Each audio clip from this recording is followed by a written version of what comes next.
السلام عليكم ورحمة الله وبركاته.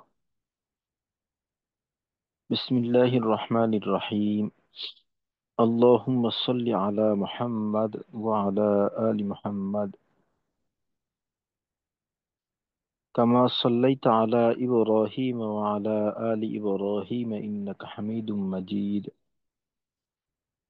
اللهم بارك على محمد وعلى آل محمد كما باركت على إبراهيم وعلى آل إبراهيم إنك حميد مجيد.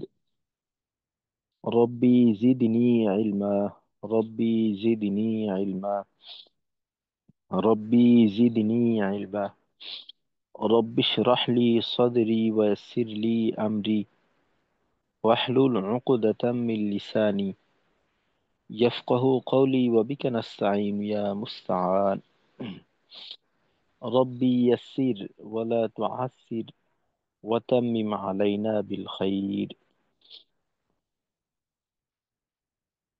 আলহামদুলিল্লাহ, আজকে আমাদের 19তম ক্লাস। তো আমাদের নিয়ম কানুন বিষয়ক যে আলোচনাগুলি ছিল এগুলি গত ক্লাসেই শেষ হয়ে গেছে। সামনে আমাদের যে পর্বটা আছে সেটা হলো যে তিলাওয়াতের মাধ্যমে এই নিয়ম কানুন গুলার বাস্তবায়ন। আর আজকে এবং আগামীকাল এই দুইটা ক্লাস হলো আমাদের পিছনের বিষয়গুলা পুনরায় দেখার জন্য, একটু ঝালিয়ে নেওয়ার জন্য। তো আজকে ইনশাল্লাহ আমরা আহ, পিছনের বিষয়গুলো নিয়ে আলোচনা করব। তো আমাদের সিফাত শিখার যে ধাপগুলি ছিল, তো প্রথমত সিফাতের পরিচয়, তারপর সিফাতের নাম, সিফাতের হরফ, পরবর্তীতে উম, সিফাতের কাজ, এবং তারপর এটার আহ, মাঝে একটা ছিল সিফাত নির্ণয়, তারপর সিফাতের কাজ পঞ্চম ধাপ, এবং সর্বশেষ যেটা ওইটা হলো যে তেলাওয়াতের মাধ্যমে এটার বাস্তবায়ন। তো আমাদের 5 ধাপ শেষ, এখন হলো বাস্তবায়নের পালা। আর এর ভিতর আমরা মাখরাজগুলি নিয়ে আলোচনা করছি মোটামুটি ভাবে, একটু বিস্তারিত আকারে। তো এখন আমাদের যেটা করণীয়, আহ, যখনই আমাদের কোনো উচ্চারণের প্রয়োজন হবে তখন আমরা মাখরাজ থেকে পূর্ণ সিফত সহকারে উচ্চারণগুলো করার চেষ্টা করব। তো আহ, পিছনের যে আলোচনাগুলি ছিল, তো আমি চাচ্ছি যে এটা আপনাদের মাধ্যমেই এটা আমরা শুনবো। এতদিন পর্যন্ত তো সবকিছু আমি শুনেইলাম।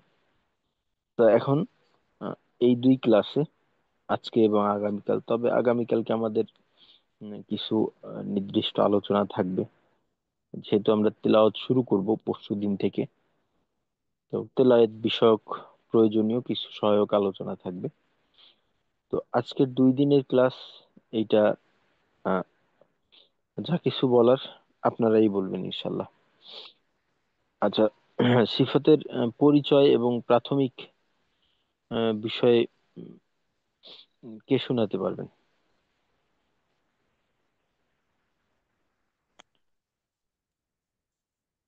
জি, আব্দুর রাজ্জাক ভাই।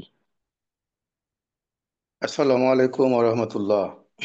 ওয়ালাইকুম আসসালাম রহমতুল্লাহ। জি, আব্দুর রাজ্জাক ভাই, আহ, মনে করেন একজন কেউ যদি আপনার কাছে জানতে চায় যে আসলে সিফত বিষয়টা কি বা এর প্রয়োজনীয়তা কি, তো সেক্ষেত্রে আহ, আপনার উত্তর কি হবে? সিফাত সম্পর্কে যদি বলা হয়, তাহলে আমাকে যদি প্রশ্ন করা হয় যে সিফাত কি এবং কি কি কাজে লাগে, তাহলে আমি বলতে পারবো প্রথমেই যে সিফাত হলো গুণ, নিয়ম, পদ্ধতি, অবস্থা ইত্যাদি। মানে সিফাতকে এক কথা যদি প্রকাশ করা হয় তাহলে বলা হবে যে সিফাত হচ্ছে প্রত্যেক হরফকে তার মাখরাজ থেকে আহ, আদায় করার সময় যে অবস্থা সৃষ্টি হয় সেটা হচ্ছে সিফাত।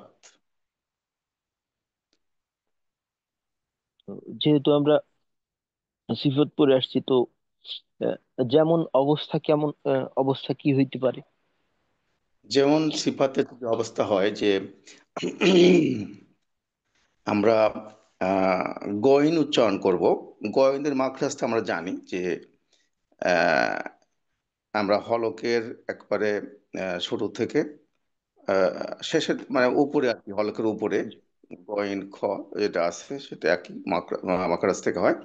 তো আমরা গইন উচ্চারণ করি, গইন এইভাবে উচ্চারণ করি, গইন গ গি কু, গ কি কু, আগ ই উ, এরকম করে আমরা এই যে অবস্থাটা সৃষ্টি হলো সেটাই হচ্ছে সিফাত বলা যায় আর কি। উদাহরণস্বরূপ এটা বলা যায়। যে সহজে আরো এটাও বলা যেতে পারে, যেমন কোনো হরফের উচ্চারণকে শক্ত করা, বা কোনো হরফের উচ্চারণকে নরম করা, বা বাতাস চালু রেখে উচ্চারণ করা, বাতাস বন্ধ রেখে উচ্চারণ করা, মোটা করা, পাতলা করা ইত্যাদি। জি জি জি হুজুর, এটা খুবই সুন্দর হলো আর আপনার কথাটা আর কি, যে আমরা তো আচ্ছা। সিফাত অনেকগুলো সিফাত পেয়েছি আর কি। যেমন সিফাতে লাজিমা, সিফাতে আরিদা পাইছি। তো এখানে আবার সিফাত লাজিমা হলো কোনো হরফ উচ্চারণের সময় সর্বদা জরুরি এটা হয় আর কি, এটা খুবই জরুরি, এটা করতেই হবে। আচ্ছা। যেমন এই সিফাতের সময় উচ্চারণ, হরফ উচ্চারণের সময় মোটা করা কিংবা পাতলা করা কিংবা শক্ত করা কিংবা মানে মানে হরফটা আদায় করার সময় ধাক্কা লাগা, এরকম বিভিন্ন আহ, এটা হচ্ছে সিফাতে লাজিমা বলা যায় আর কি। আচ্ছা, এখন সিফাতে লাজিমা যদি কেউ আদায় না করে, সেক্ষেত্রে সমস্যাটা কি হবে? এটা উচ্চারণ আদায় হবে, সঠিকভাবে উচ্চারণ হবে না আর কি। উচ্চারণ না হলে কোরআন মাজিদ তেলাওয়াত ভুল হবে এবং অর্থটা পৃথক হতে পারে। জি, এক্ষেত্রে এইভাবেও বলা যেতে পারে যে যদি এটা সঠিকভাবে আদায় করা না হয়, তাহলে কোনো কোনো ক্ষেত্রে উচ্চারণটা অপূর্ণাঙ্গ থাকবে, বা কোনো কোনো ক্ষেত্রে দেখা যাবে যে উচ্চারণটা পরিবর্তন হয়ে অন্য কোনো হরফের উচ্চারণের রূপ নিবে। তো এই জি ধরনের সমস্যা হতে পারে। জি জি, ঠিক মানে খুবই সুন্দরভাবে আপনার বিশ্লেষণটা বুঝতে পারলাম আর কি। জি। আচ্ছা, আচ্ছা, তো সিফাতে লাজেমা আমরা পেয়ে গেলাম, তো সিফাতে আরেজা বলতে আমরা কি আর এটা বুঝি? যেটা আছে সেটা হচ্ছে হরফটি আদায় মানে সঠিক পূর্ণাঙ্গভাবে আদায় না করলে হরফটি ঠিকই থাকে কিন্তু এর সৌন্দর্যটা নষ্ট হয় আর কি। যে সৌন্দর্যটা আছে সেটা নষ্ট হয়। যেমন আমরা র এর কথা বলতে পারি। আহ র এর উপরে যদি জবর থাকে তাহলে সেটাকে আমরা মোটা করব এবং জেড থাকলে সেটা পাতলা করব। যদি পাতলা না করা হয় তাহলে সেটা ঠিকই থাকবে কিন্তু সৌন্দর্যটা নষ্ট হবে, এই আর কি। আচ্ছা, তো আমাদের এই কোর্সে তো সিফাতে আরেজা আলোচ্য বিষয় না। তো সিফাতে লাজেমা কত প্রকার এবং কি কি? সিদ্ধান্ত লাজিমা আবার দুই প্রকার, সিফাতে লাজিমা মুতাদদ্দা আর সিফাতে লাজিমা গয়রি মুতাদদ্দা। এই সিফাতে লাজিমা মুতাদদ্দা হচ্ছে এর বিপরীতে সিফাত থাকে। যেমন আমরা পড়েছি যে হামসুন জাহারুন আছে, হামসুনের বিপরীতে জাহারুন আছে। তারপর সিদ্ধাতুনের বিপরীতে আছে রিখওয়া, আবার তাওয়াসসুত আছে আর কি। এরকম মানে একটা সিফাতের বিপরীতে আর একটা সিফাত থাকে আর কি। আর সিফাতে ওই যে লাজিমা গয়রি মুতাদদ্দা, এটার বিপরীতে কোনো সিফাত থাকে না। তো আমরা যদি আবার সিফাতে লাজিমাকে আবার সিফাতে লাজিমা মুতাদদ্দা আবার 10 প্রকার আছে, 5 ভাগে 10, 11 প্রকার আর কি। 5 ভাগে 11টি। 11টি। তো আমাদের প্রথম ভাগটা আছে হচ্ছে হামসুন, আহ, আহ, হামসুন জাহারন। দ্বিতীয় ভাগে সিদ্ধাতুন, রিখওয়াতুন, আহ বাইনাহুমা তাওয়াসসুত। আর তৃতীয় ভাগে আছে ইস্তিলাউন, ইস্তিলাউন, ইস্তিফালুন। আর চতুর্থ ভাগে আছে ইদবাকুন, ইনফাতুন, ইনফাত, ইন ইন ইন ইন ইনফিতাহুন, জি ইনফিতাহুন। আর পঞ্চম ভাগে আছে ইজলাকুন আর ইসমাতুন। জি, মাশাল্লাহ। আচ্ছা, সিফাতে লাজিমা গাইরে মুতাদাদ্দা কয়টা এবং কি কি? সিফাতে লাজিমা গয়রি মুতাদাদ্দা আছে, সাতটি আছে আর কি। এটা আহ, এটা প্রথমে হচ্ছে সফিরন, কলকলা, তারপর লিন, সফিরন কলকলা লিন, তারপরে আহ ইনহিরাফ। ইনহেরব, তাকরর, তাপাসি, আর হচ্ছে আহ ইস্তি তাপাসির ঈদ, ইস্তিত ইস্তিতালাহ। ইস্তিতলা, ইস্তিতলা। জি জি, তাহলে এই আচ্ছা সাতটা আমরা ওখানে সিফাতে লাজিমা গয়রি মুতাদাদ্দাকে সাতটি ভাগে পাই, আমরা পাই আর কি। আচ্ছা, এখন কথা হলো যে আহ, সফিরুন বলার দরকার নেই, সফির, শুধু সাফির, সফির বললেই হবে। সাফির। জি, সফির, কলকলা, লিন, ইনহেরফ, তাকরার, তাফাশি, ইস্তিতালা, এই হলো। সফির হচ্ছে আপনার মানে শীষের মতো উচ্চারণ হবে, শীষের মতো আচ্ছা, উচ্চারণ হবে তিন। ওইটার আচ্ছা ওইটার কাজের ব্যাপারে আমরা পরে আসবো। তো জি। আপনি তাহলে আমাদেরকে সিফাতে লাজিমা মুতাদদ্দা যেগুলি আছে এর হরফ সম্পর্কে আমাদেরকে বলবেন। সিফাতে লাজিমা মুতাদাদ্দা। জি, যে হামসের সিফাতে হরফ কয়টা লাজিমা এবং কি মুতাদাদ্দা কি? প্রথম ভাগে আছে হামস, হামস এবং জাহার। হামস, হামসের আছে আপনার 10টা হরফ আছে ওখানে। আহ ফাসাহু, শাকসুন, সাকাত। এখানে ফা, ফা হা, তারপরে সা, হা, শিন, আহ, তারপরে খ, আর সৎ। আর আছে তিনটা, শেষে তিনটা আছে সিন, কাপ, তা। এই বাদ, এইগুলো বাদ দিয়ে বাদ বাকি যে মানে 19টা বা 18টা থাকে, সেটা হচ্ছে আপনার জাহার। জাহারের, জি, মাশাল্লাহ। আচ্ছা, প্রথম ভাগের হরফ পেলাম, দ্বিতীয় ভাগের আর হরফ কি কি? সিদ্ধা তো সহজ আছে, সিদ্ধা হচ্ছে কলকলার আছে 5টি। আর শেষে আছে হচ্ছে হামজা, কাপ, তা। কলকলার হুম, 5টা আছে, কুতুব চাঁদা আছে আপনি যেটা বলেছেন। আহ, কফ, ত, বা, আহ, জিম, দাল। এই হচ্ছে আহ, 8টা হচ্ছে আপনার সিদ্ধার হরফ আর কি। আর তাওয়াসুদের হরফ আছে 5টি: লাম, নুন, মিম, র। লাম, নুন, মিম, র। আচ্ছা, আহ, আইন, মাঝে আইন, একটা বাদ রয়ে গেল। আইন, হ্যাঁ, আইন আইন। হবে। জি লাম, নুন, আইন, মিম, র। এই জি। যে আশেপাশে 13টা বাদ দিয়ে বাদ বাকি 15টা থাকে। এই 15টা হচ্ছে আহ রিকফার। ইখর হরফ, জি, মাশাল্লাহ। আচ্ছা, আর তৃতীয় পরের গুলো ভাগে তো সহজ আছে আর কি। জি, ইস্তিল, ইস্তিলার আছে হচ্ছে 7টি হরফ আছে। আহ সদ, দত, ত, জ, কফ, গইন, খ। এই হচ্ছে 7টি হরফ আছে। এই 7টি জি হরফ বাদ বাকি বাদে, বাকি হচ্ছে 21টা হরফ আছে আহ, ইস্তিফালুন, ইস্তিফালুনের, ইস্তিফাল। আর ঈদ বাকুনে আছে 4টি মাত্র হরফ: সদ, দ, ত, জ। আর বাদ বাকি যে কয়টা থাকে, 24টা, এই জি 24টা হরফ ইনফিতাহন, ইনফিতার। আর ইজলাকুনের আছে ফা, র, ফা, র, মিম, নুন, লাম, বা। ফার, র, মিন, লুবিন, হ্যাঁ, লুব্বিন। লুব্বিন, সাররামিন, লুব্বিন। আচ্ছা, ফার, র, মিন, লুব্বি। এই হ্যাঁ, হচ্ছে 6টা হরফ হচ্ছে ইজলাকুন, ইজলাকের।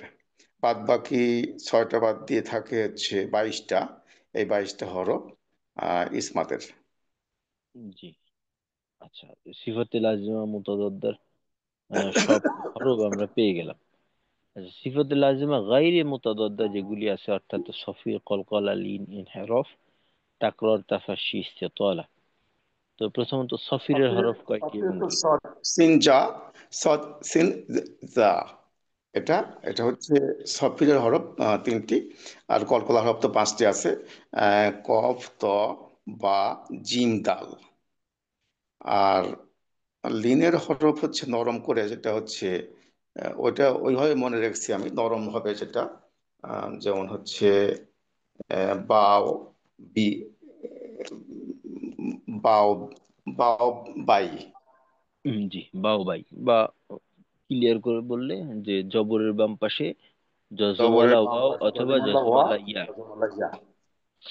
জি। আর ইন হরফের আছে হচ্ছে র এবং লাম। জি। আকররের আছে শুধুমাত্র একটা র। আর তারপর শির, শিন। আর ইস্তিতলা আছে দদ, দদ। জি। জি, মাশাল্লাহ, জাযাকাল্লাহু খাইর। মাশাল্লাহ, আব্দুর রাজ্জাক ভাই খুবই সুন্দর ছিল। ঠিক আছে, এখন আরেকজনের কাছ থেকে শুনি ইনশাল্লাহ। জাযাকাল্লাহু খাইর। আচ্ছা, এখন সিফতের কাজের ব্যাপারে কে শোনাতে পারবেন? আসসালামু আলাইকুম উস্তাদ। ওয়ালাইকুম আসসালাম ওয়া রাহমাতুল্লাহ। জি, জাহিদুল ইসলাম ভাই। আহ, জি উস্তাদ, আমি পড়া দিতে চাই। যদিও আমি গাড়িতে আছি, বাট প্রাইভেট কারে মধ্যে আছে আজকে। তো ইনশাল্লাহ আওয়াজ একটু সমস্যা হলো উস্তাদ, পড়া দিতে চাইতেছি। পড়া না দিলে আসলে মনে হয় যে মানে আমার কোথাও ভুল হয়ে গেলে হয়তো বা ভুলটা ধরা দিতে পারবেন, যেভাবে সেভাবে আসলে পারা যায় না। পড়া দিতে যাচ্ছি আর কি, যদি আপনার আপত্তি না থাকে। জি, সমস্যা নেই, আলহামদুলিল্লাহ আপনার আওয়াজ ক্লিয়ার আছে, কোনো শব্দ হচ্ছে না। ঠিক আছে। তো জাহিদ ভাই, আপনি হামসে আমরা কি করব, জাহারে কি করব, এইসব ব্যাপারে কাজের সম্পর্কে আমাদেরকে একটু ধারণা দিবেন। জি, জি উস্তাদ। আহ সিফাতুল লাজিমা মুতাদ্দার যে 5টা ভাগ, 5টা ভাগের প্রথম ভাগ হচ্ছে কি হামস এবং জাহার। হামসে হচ্ছে 10টা হরফ। 10টা হরফের যে বৈশিষ্ট্য সেটা হচ্ছে গিয়ে বাতাস চালু থাকবে, অর্থাৎ হামস এবং জাহারের মধ্যে হচ্ছে বাতাস চালু থাকা এবং না থাকার সাথে সম্পর্ক। যে ফাহা, সাহা, শিন, খ, সদ, সিন, কাপ্তা, এই 10টা হরফে আমরা যদি আহ, যখন পড়বো তখন হচ্ছে গিয়ে আহ, বাতাস চালু থাকবে, আর বাকিগুলোতে হচ্ছে বাতাস বন্ধ থাকবে। আচ্ছা, তারপরে এইখানে, যে আচ্ছা জি এইখানে উস্তাদ, এ, একটু বিষয় বাকি থাকে, ওইটা হলো যে নরম হামসের করে ক্ষেত্রে পড়ার কি, জন্য। হ্যাঁ জি, নরম করে পড়াটা। জি জি জি। আর জি উস্তাদ। আর এই দুইটা বিষয়ে যে এ, কারণে হবে, ওইটা হলো যে এই হামসের হরফগুলো উচ্চারণ করার সময় আমরা মাখরাজের সাথে জোরাজুরি করব না। মাখরাজে হালকা ভাবে চাপ দিয়ে, প্রেসার দিয়ে আমরা উচ্চারণ করব, যে কারণে আর কি আমাদের এই বিষয়টা হবে। তো পেয়ে গেলাম যে যাহার আমরা এর বিপরীত করব, পূর্ণই উল্টা। তো যাহারটা আমরা পেয়ে যাই এর মাধ্যমেই। দ্বিতীয় ভাগের বিষয়ে।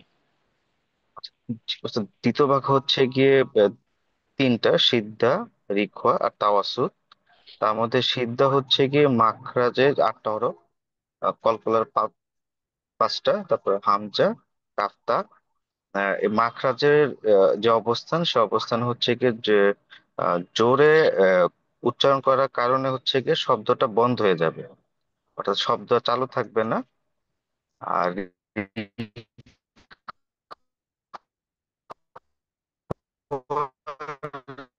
যে তারপর হচ্ছে তাওয়াসুদ, শব্দ মাখরাজ হচ্ছে গিয়ে জোরে না হালকা, আবার রিখর মতো হালকাও হবে না। ফলে শব্দটা হচ্ছে মাঝামাঝি থাকবে, বন্ধ হবে না, চালু থাকবে না, মানে চালু থাকবে আবার বন্ধ হবে না। আচ্ছা আর এইখানে, রিকো হচ্ছে, জি আচ্ছা উস্তাদ। এইখানে একটা বিষয় হলো যে তাওয়াসসুতের ক্ষেত্রে যেটা হয়, যে আসলে আমরা যেটা বলি যে দ্বিতীয় ভাগের ক্ষেত্রে আওয়াজ চালু না থাকার সাথে সম্পর্ক। তো আওয়াজ চালু না থাকা না থাকা এই বিষয়টা প্রকাশ পায় যখন জজম তাসদিদ থাকে। আর জি আরেকটা উস্তাদ। বিষয় বলছিলাম যে এই আওয়াজ বন্ধ হওয়ার বিষয়টা কেমন, যে সিদ্ধার যে হরফগুলি আছে এই হরফগুলির মাখরাজে যদি আমরা চাপ দিয়ে রাখি, ওই অবস্থাতে কোনো প্রকার আওয়াজ মুখ থেকে বের করা সম্ভব হয় না, আওয়াজ পরিপূর্ণভাবে আটকে যায়। এইটা হলো সিদ্ধার উদ্দেশ্য। আর তাওয়াসুতের ক্ষেত্রে যেটা হয়, আওয়াজটা আহ, চালু থাকে। তবে এইখানে যে বিষয়টা হয় ওইটা হয় গিয়া যে সিদ্ধার মতো আওয়াজটা অত শক্ত হয় না, আবার রেখোয়ার মতো অতটা নরম হয় না। বাকি আওয়াজ চালু থাকার ক্ষেত্রে এইটা অনেকটা রেখোয়ার মতোই কাজ করে।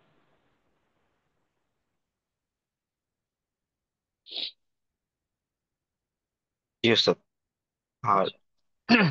যেটা আপনি তো অলরেডি বলে দিলেন যে রিক্সাতে হচ্ছে গিয়ে আহ, মাখরাজের উচ্চারণের সময় হচ্ছে নরম ভাবে হয়, ফলে হচ্ছে গিয়ে আওয়াজটা চালু থাকে। তারপর জি। তৃতীয় ভাগ হচ্ছে ইস্তিফাল আর আহ, ইস্তেলা। এখানে হচ্ছে গিয়ে সাতটা হরফ: সদ্দত, তোয়াজ, গইন, আহ, গইন খ, কফ। সদ্দত, তোয়াজ, জি, গইন খ, কফ। এখানে হচ্ছে গিয়ে জিহ্বার গোড়াটা হচ্ছে উপরের দিকে উঠে যাবে, ফলে আওয়াজটা হচ্ছে গিয়ে মোটা হবে আর কি। আর অন্য জি। হরফগুলো হচ্ছে উচ্চারণের সময়, তো মাখরাজ থেকে উচ্চারণের সময় আহ, স্বভাবগতভাবে জিহ্বার গোড়াটা হচ্ছে কি নিচের দিকে চলে আসে, ফলে আওয়াজটা পাতলা এবং নরম হয়। আচ্ছা, এখানে চতুর্থ ভাগ হচ্ছে আহ, গিয়ে জাহিদ ইদবাগ। ভাই, এই পাতলা হওয়ার সাথে কিন্তু নরমের সম্পর্ক নেই, তো এখানে নরম আমাদের জি বলার প্রয়োজন নেই, আওয়াজটা চিকন হয় বা পাতলা হয়। তো পাতলা জিনিস শক্ত হইতে পারে, কারণ এখানে আমরা এমন কিছু হরফ পাই যাদের উচ্চারণ শক্ত হয়, যেমন ধরেন বা, দাল, তারপর কাফ, তা, এই হরফগুলোর উচ্চারণ শক্ত হয়। বাকি এটা যেহেতু ইস্তিফালের হরফ, পাতলা হয়। জি ওস্তাদ। বুঝতে পারছি, চতুর্থ ভাগ। বুঝতে পারছি। চতুর্থ ভাগ হচ্ছে গিয়ে ইদবাগ। আহ ইস্তিফালের থেকে চারটা চারটা হরফ এখানে আছে: সদ্দ, তোয়াজ। এখানে হচ্ছে গিয়ে জিহ্বার মধ্যখান তালুর সাথে লাগায় উচ্চারিত হয়, ফলে শব্দ আরো বেশি এই, মোটা হয় এবং শব্দ খুব সুন্দরভাবে উচ্চারণ হয়। এবং অন্য যে সদ সদ এবং সিন, তোয়া এবং তা, এগুলোর সাথে উচ্চারণের সময় হচ্ছে গিয়ে পার্থক্য, এগুলো খুব সুন্দরভাবে বোঝা যায়। জি। আর যেহেতু ঈদ বাকি হচ্ছে গিয়ে মাঝখানে ওঠে, তাহলে ওই ইনফিতাতে জিহ্বার তালুটা, জিহ্বার মধ্যখান তালু বরাবর উঠবে না। আর পঞ্চম ভাগ হচ্ছে ইজলাক। ইজলাকে হচ্ছে গিয়ে ছয়টি হরফ। ছয়টি হরফে হচ্ছে গিয়ে আহ, ঠোঁট বা জিহ্বার যে আকার, সেটা হচ্ছে নরম এবং দ্রুততার সহিত উচ্চারিত: ফা, লাম, নুন, মিম, আহ, র, বা। জি। এই হচ্ছে আর উস্তাদ আর কি সিফাতে সিফাতে লাজিমা মুতাদ্দাদ। মুতাদ জি, আলহামদুলিল্লাহ, মাশাআল্লাহ, সুন্দর হয়েছে। সিফাতে লাজেমা গাইরে মুতাদাদ্দার ক্ষেত্রে আমরা কি করব? সিফাতে লাজিমা গায়রে মুতাদ্দাদ হচ্ছে গিয়ে আহ, ষাটটি। ষাটটির মধ্যে ষাটটির মধ্যে প্রথম ভাগ হচ্ছে আহ, সদ, সিন, যা, আম, সফিরের। সফিরের এখানে হচ্ছে গিয়ে তিনটি হরফ উচ্চারণের সময় যাতে চড়ুই পাখির ন্যায় উচ্চারিত হয়। যদিও হচ্ছে আপনি যেটা বলছিলেন যে সদ উচ্চারণের সময় হচ্ছে আহ, মনে হবে যেমন আহ, চাকা ইয়া হইলে বাতাস ছেড়ে দিলে যেরকম উচ্চারণ হয় সেরকম, সিনের এটা ক্ষেত্রে শীষ দেওয়ার মতো। আচ্ছা, আর এটা হলো উম, সদের ক্ষেত্রে যেটা, ওইটা হয় গিয়ে আমাদের ইসের মতোই, যে চড়ুই পাখির আওয়াজের ন্যায়। আর সিনের ক্ষেত্রে এটা বলা যেতে পারে ওই বাতাসের আওয়াজের ন্যায়, বা আহ, বইয়ের মাঝে যেটা লেখা থাকে ওইটা হলো যে টিড্ডি বা পঙ্গপালের আওয়াজের মতো আওয়াজ, এরকম আর কি। আর জায়ের ক্ষেত্রে, যার ক্ষেত্রে হচ্ছে মৌমাছির যেমন গুঞ্জনটা হয় যা। জি। আচ্ছা, তারপরে তো আমরা কলকলার। সফিক পেলাম, জি, জি, কলকলা। সফেদ। তারপর কলকলার 5টি হরফ। কলকলার হরফের যে বৈশিষ্ট্য, আহ, জাহার এবং সিদ্ধা, যদিও 6টি সে জাহার এবং সিদ্ধার, বাট হামজা আহ, এর মধ্যে পড়ে না। বাকিগুলো উচ্চারণ করার সময় হচ্ছে তার মাখরাজের সাথে হচ্ছে গিয়ে উচ্চারিত আহ, জোর শক- শক্ত উচ্চারিত হওয়ার কারণে সে যখন ফিরে আসে তখন একটা প্রতিধ্বনি বা আহ, একটা এক্সট্রা একটা উচ্চারণ হয় আর কি। যেমন আহ আত্ম আত- আত এরকম আর কি একটা উচ্চারণ হয়। এই জন্য হচ্ছে কি এটা হচ্ছে কলকলা। তারপরে লিন, ইয়া এবং ওয়াও, আহ, জবর থাকলে সেখান থেকে হচ্ছে নরম ভাবে, তার আগে যদি জবর থাকে তাহলে হচ্ছে নরম ভাবে উচ্চারিত হয়। আচ্ছা, আগে তারপরে জবর থাকবে এবং ইয়া অথবা ওয়াবে জুম থাকবে, জি, দুইটা জি শর্ত। জি, ওয়া এবং ইয়াতে যজন থাকবে এবং আগে হচ্ছে জবর থাকতে হলে নরম ভাবে উচ্চারিত হবে। তারপরে হচ্ছে আহ, ইন ইনহেরিত হচ্ছে র এবং লাম। এটা হচ্ছে গিয়ে মাখরাজের অবস্থান হচ্ছে একটা আরেকটার দিকে ধাবিত হয়। অর্থাৎ র উচ্চারণ করার সময় লামের দিকে ধাবিত হবে, আর লাম উচ্চারণ করার সময় র এর দিকে আহ, মাখরাজটা আস্তে আহ, সরে যাওয়ার আর কি একটা উপকরণ হবে আর কি। ল উচ্চারণ করার সময় হচ্ছে গিয়ে জিহ্বাটা উপরের দিকে যাবে, আর র উচ্চারণ করার সময় হচ্ছে গিয়ে আহ, লামের নিচের দিকে যাবে। জি।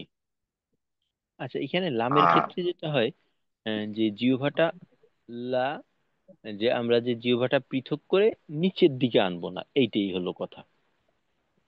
এটা পিছনের দিকে নিয়ে যাওয়া, নিচের দিকে না আনা, এর মাধ্যমেই আমরা রয়ের মাখরাজে চলে যাব আর কি।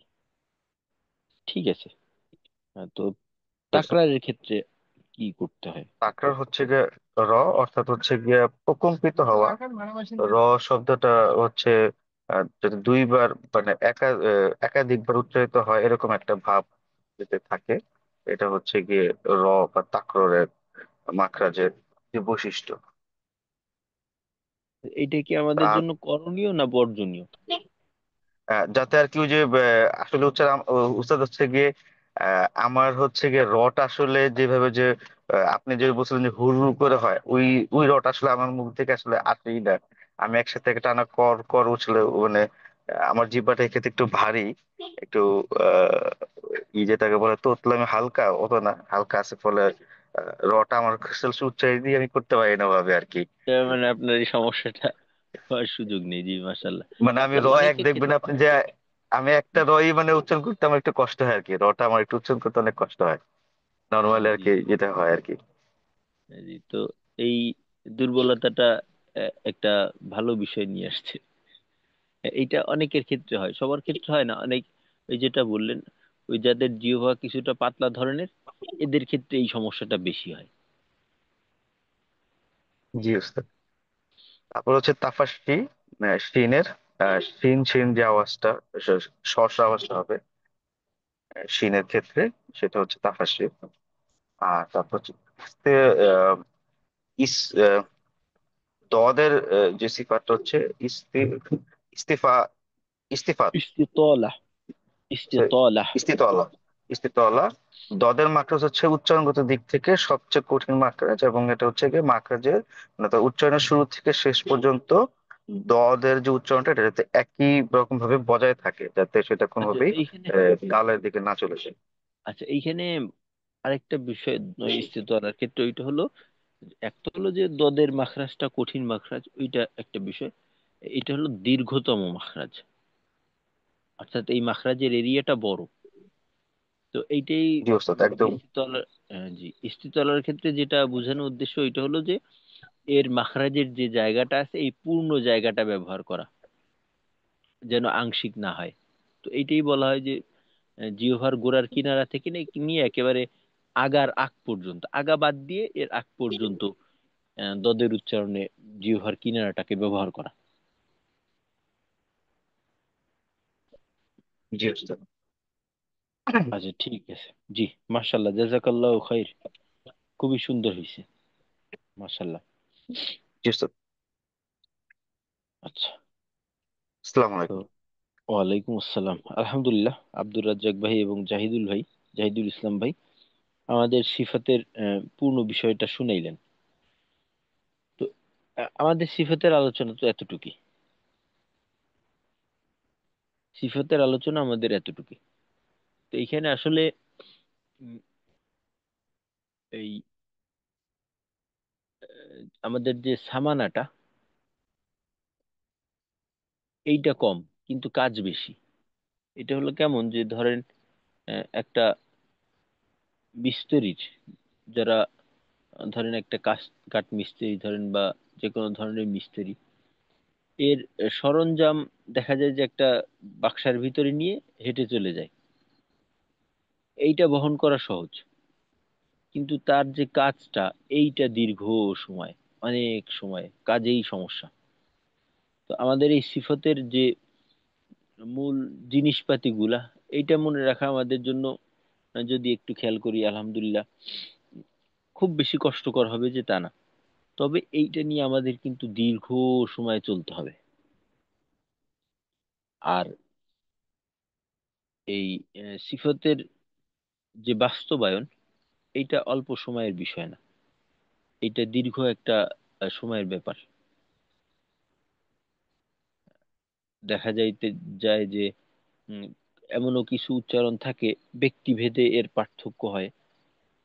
তো এই উচ্চারণগুলা লং টাইম লাগে, 1 মাস 2 মাস, 1 বছর 2 বছর, 3 বছর 4 বছর, এমন সময় লেগে যায় আর কি অনেক ক্ষেত্রে।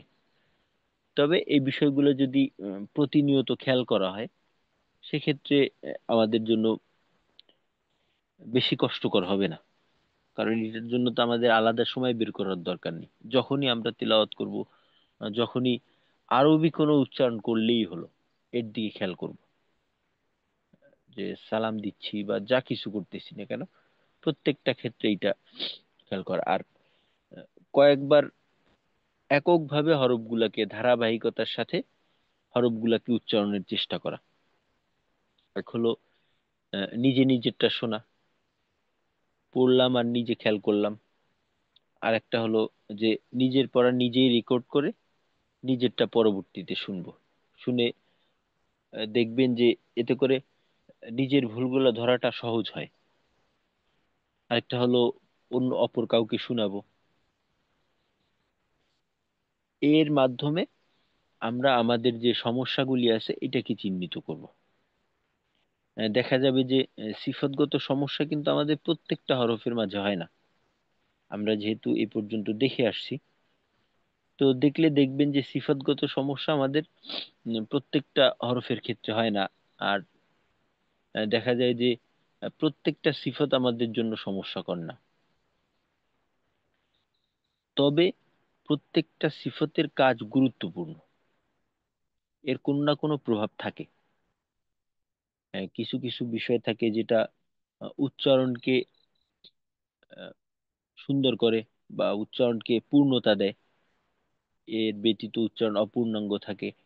আবার কোনো কোনো সিফাত আছে এমন, যেটা কিনা এটাকে করে, এই যে আবার উচ্চারণটাকে আরবি উচ্চারণে রূপান্তরিত করে।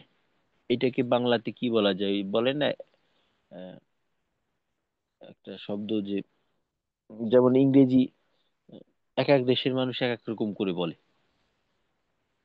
বাঙালিরা ইংরেজি বললে একরকম বলে, ইংরেজরা আর এক রকম বলে, রাশিয়ানরা বললে আর এক রকম বলে। এই যে ভিন্নতা, এটাকে কি বলা হয়?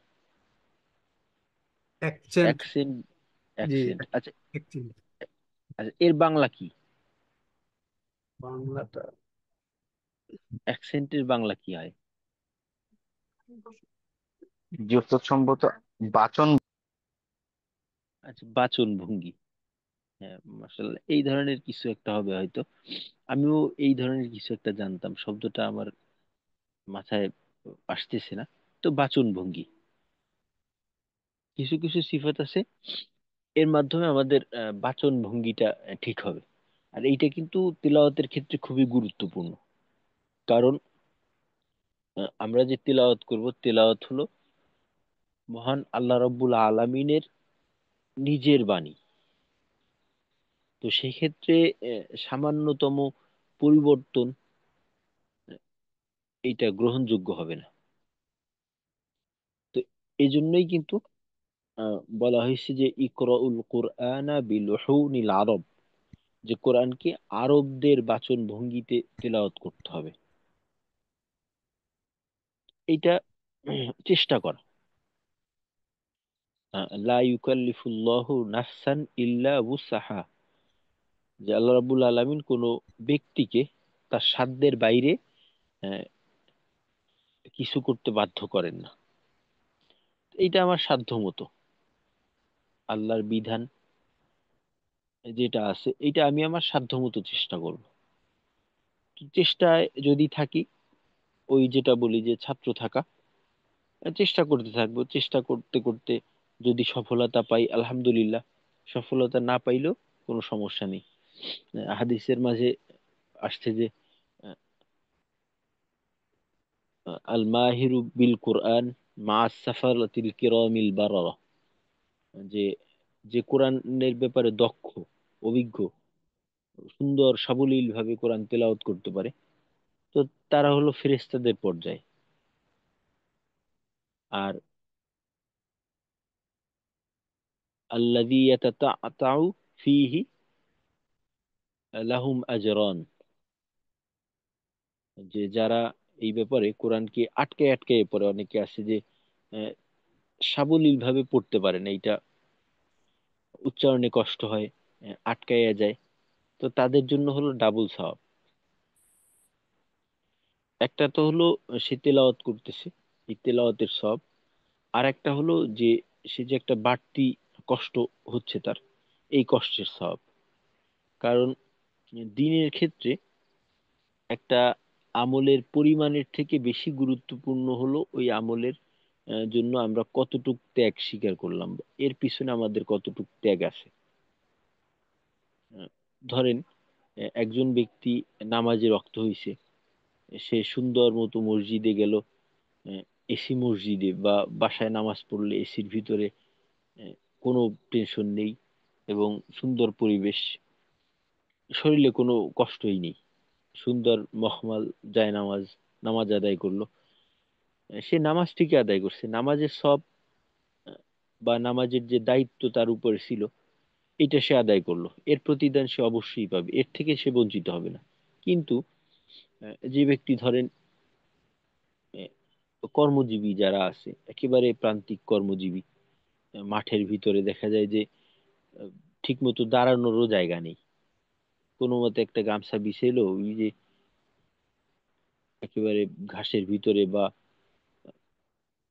উঁচু নিচু মাটি, দাঁড়াইতেও কষ্ট হয়, রুকু দিলে হাঁটুতে ব্যথা পাওয়া যায়, সেজদা দিলে কপালে ব্যথা পায়, সেও নামাজ আদায় করলো, তার কাজ বাদ দিয়ে এসে নামাজ আদায় করলো। তো তার দায়িত্ব পালন এবং আমার দায়িত্ব পালন, এই দুইটা কিন্তু কোনোভাবেই এক পর্যায়ে নেওয়া যায় না। যদিও দুনিয়াবি ক্ষেত্রে শুধুমাত্র দেখা হয় সে দায়িত্ব পালন করলো কি করলো না, কিন্তু সে কোন পরিস্থিতিতে কতটা ত্যাগের মাধ্যমে করলো এইটা দেখা হয় না। শুধুমাত্র দেখা হয় আহ, যে সে করলো কি করলো না, পণ্যটাকে দেখা হয়, এই পণ্যের পিছনে যে পরিশ্রম আছে এটা দেখা হয় না। এইটা কিন্তু দিনের ক্ষেত্রে এটা খুবই গুরুত্বপূর্ণ। দুনিয়ার ক্ষেত্রে যদি এইটা দেখা হইতো তাহলে দেখা যাইত যে অনেক পণ্যের দাম যেটা আমরা খুব কমে পাই এইটার দাম অনেক বেশি হইতো। আবার অনেক পণ্য আছে যেটা খুব বেশি দাম দিয়ে কিনতে হয়, ওইটা অনেক কম হয়ে যাইত।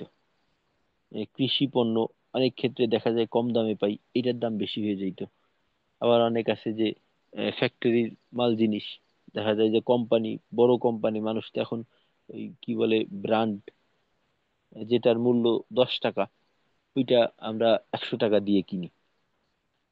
তো এটা দুনিয়ার ক্ষেত্রে সম্ভব, কিন্তু দিনের ক্ষেত্রে এটা না। দিনে আপনার পণ্যটা এইটাও যেমন গুরুত্বপূর্ণ, এর সাথে সাথে এইটা আপনি কিভাবে উৎপাদন করলেন এইটাও সমানভাবে গুরুত্বপূর্ণ। তো যেটা বলতেছিলাম যে আমাদের আহ, সিফাত জানার জন্য যতটুকু বিষয় দরকার, আমরা কিন্তু আলহামদুলিল্লাহ ওইটা আমাদের হয়ে গেছে। এখন যেটা আমাদের এই চর্চাটা আমাদের চালাই যেতে হবে মৃত্যুর আগ পর্যন্ত, যতক্ষণ না পর্যন্ত আমার এইখানে সংশোধন আসে, ততক্ষণ পর্যন্ত আমার এইটা চালাই যেতে হবে। কারণ আল্লাহর কালাম আমি তেলাওয়াত করব, আর এর ভিতরে ভুল থাকবে, যে ভুলটা আমিও বুঝতে পারি, বা আমিও জানতেছি যে এটা ঠিক না। এই ক্ষেত্রে আমি যেটা আদায় করলাম এটা পূর্ণ না। তো অবশ্যই উম, এটাকে আমার সংশোধন করে নেওয়া উচিত। কারণ দুনিয়াবি ক্ষেত্রে দেখা যায় যে আমরা যেটা করি, সাধ্য অনুযায়ী একটা জিনিস তৈরি করি, তারপর ওইটাকে যথাসম্ভব সুন্দর করার চেষ্টা করি। দেখা যায় ঘর বানাইলাম, বিল্ডিং দিল, বিল্ডিং এর পর আহ, আবার সুন্দর সুন্দর রং করি, যেটা কিনা বিল্ডিং এর যে প্রয়োজন, বসবাস করা, থাকা, ওইটার জন্য জরুরি না, দেখার সৌন্দর্যের জন্য, বা এমন অনেক অনেক বিষয়ে আমরা প্রতিনিয়ত এটা এর পিছনে শ্রম দেই বা এটা করি, যে যাতে একটু সুন্দর দেখায়। সাধ্য থাকতে, যদি মানুষের সাধ্য থাকে, তো সে কোনো ক্ষেত্রেই অসুন্দরকে পছন্দ করে না। সে যথাসম্ভব সুন্দর করতে চায়, সুন্দর করতে চায়। এইটাই কিন্তু দিনের ক্ষেত্রে একজন পাক্কা মুমিন, যার ইমানের পূর্ণতা আছে, তো তার ক্ষেত্রেও কিন্তু বিষয়টা এমন হয়। কারণ ইন্নাল্লাহা জামিলুন ইউহিব্বুল জামাল, আল্লাহ রাব্বুল আলামিন সুন্দর এবং সুন্দরকে পছন্দ করেন। তো যেহেতু আল্লাহ রাব্বুল আলামিন সুন্দরকে পছন্দ করেন, আমরা যখন তেলাওয়াত করি, এই তেলাওয়াতটা তো হয় সরাসরি আল্লাহ রাব্বুল আলামিনের জন্য। তো আল্লাহ তো সুন্দর পছন্দ করেন, অথচ আমি জানতেছি যে আমার এইটা সুন্দর না, কিন্তু এটা আল্লাহ রাব্বুল আলামিনকে শোনানোর জন্য বললাম। এটা এক পর্যায়ে আহ, বেয়াদবির শামিল হয়ে যায়। তো এই জন্য আমরা ইনশাল্লাহ চেষ্টায় থাকবো, চেষ্টার উপরে থাকবো। যদি হয়ে যায় আলহামদুলিল্লাহ, যদি না হয়ে যায় ওই চেষ্টার উপরই আমরা আমাদের আহ, সময় শেষ করে দেব। সফলতা আমাদের আসবেই ইনশাআল্লাহ। তো এই ক্ষেত্রে কোরআন হাদিসের দিকে যদি দেখা হয়, তো আমাদের আহ, দিনই চেষ্টার ক্ষেত্রে কোনো বিফলতা নেই। যে এভাবেও আসছে যে কোনো ব্যক্তি যদি কোনো কিছু নিয়ত করে কিন্তু সেইটা পূর্ণ করতে পারলো না, তো আল্লাহ রাব্বুল আলামিন পূর্ণ নিয়ত এবং চেষ্টাও করলো, কিন্তু সে পূর্ণতায় পৌঁছাইতে পারলো না।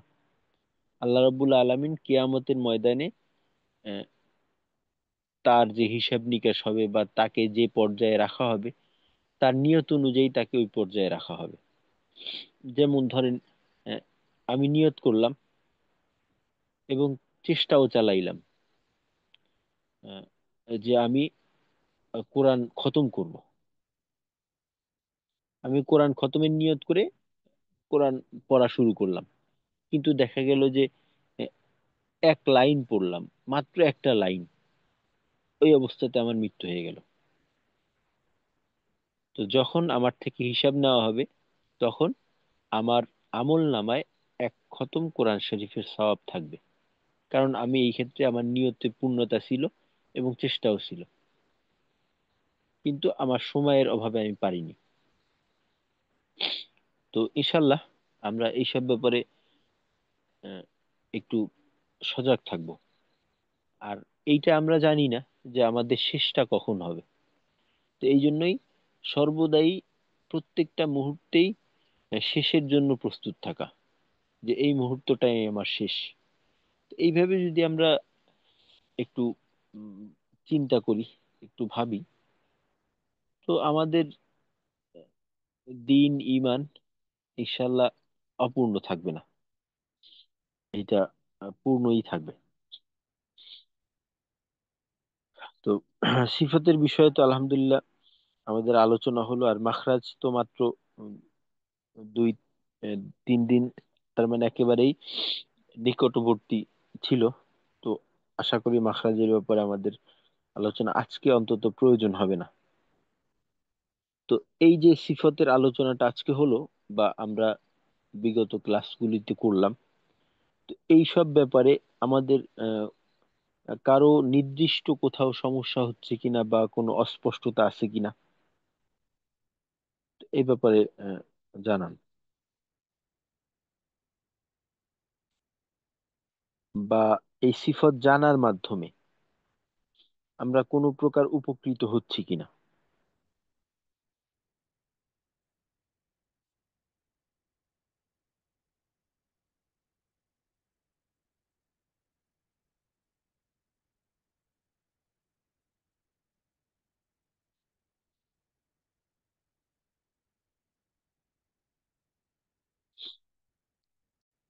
জি, শুনতে পাচ্ছেন?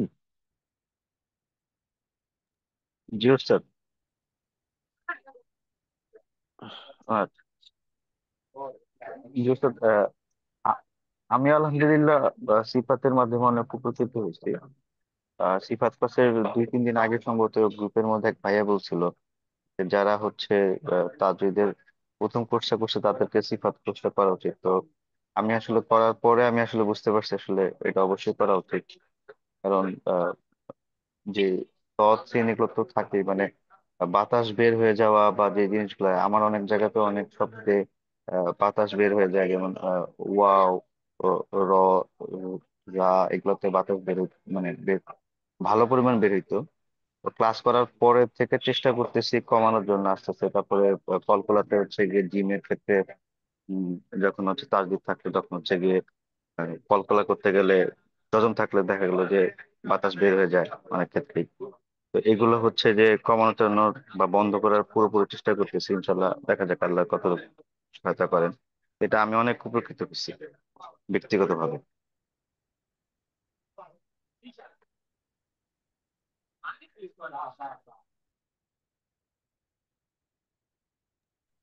জি, আসসালামু আলাইকুম।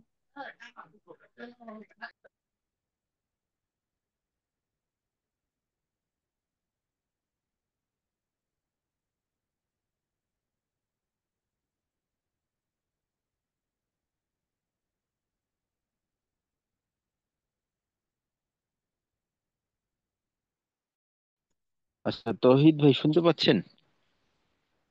জি, আসসালামু আলাইকুম। ওয়ালাইকুম আসসালাম।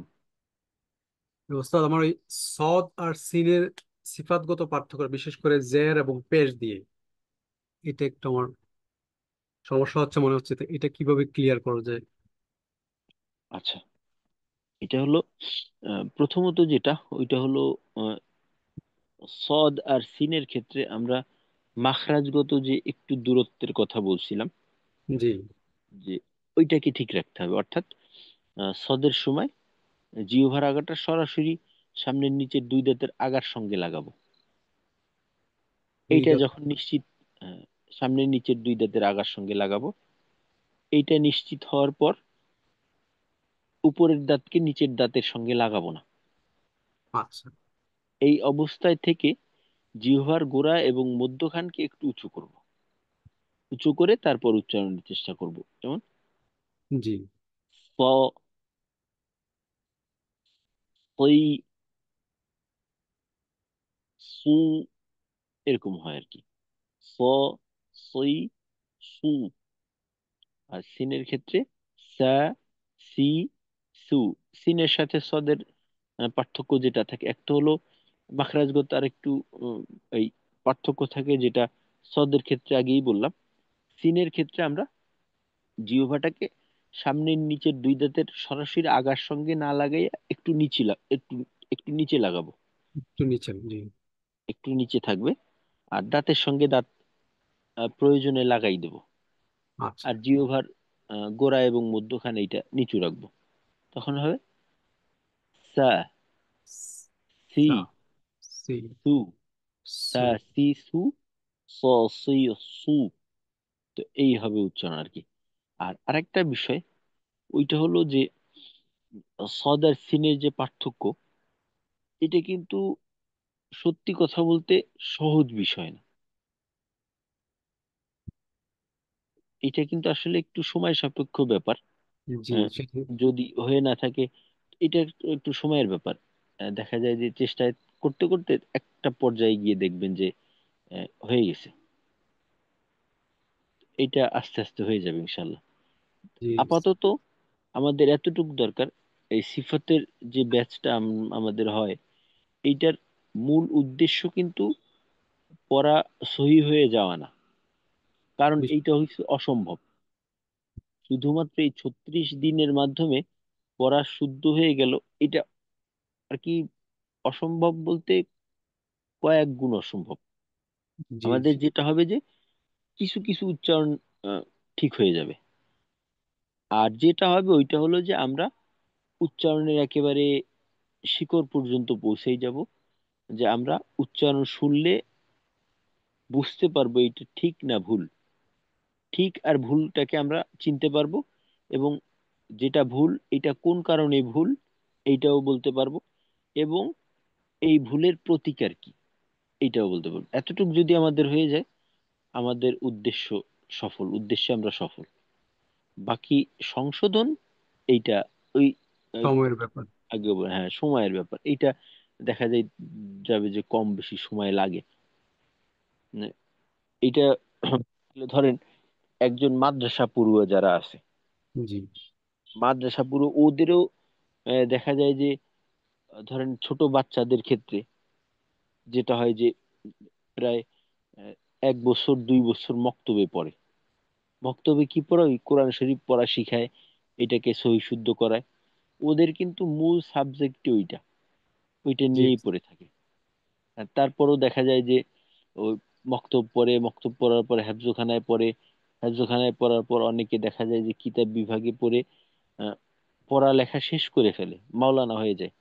জি, তারপরেও অনেকের ক্ষেত্রে দেখা যায় তাদের তেলাওয়াতটা সিফত সহকারে হয় না। জি, তো এরকম দেখা যায় যে সময় লাগে। তবে আহ, সিফতগত ভুল হলেই যে সব ক্ষেত্রে নামাজ নষ্ট হয় বিষয়টা এমন না। ভুল এর কোনো কোনো ক্ষেত্রে ভুলটা মারাত্মক ভুল, বড় ভুল, ছোট ভুল।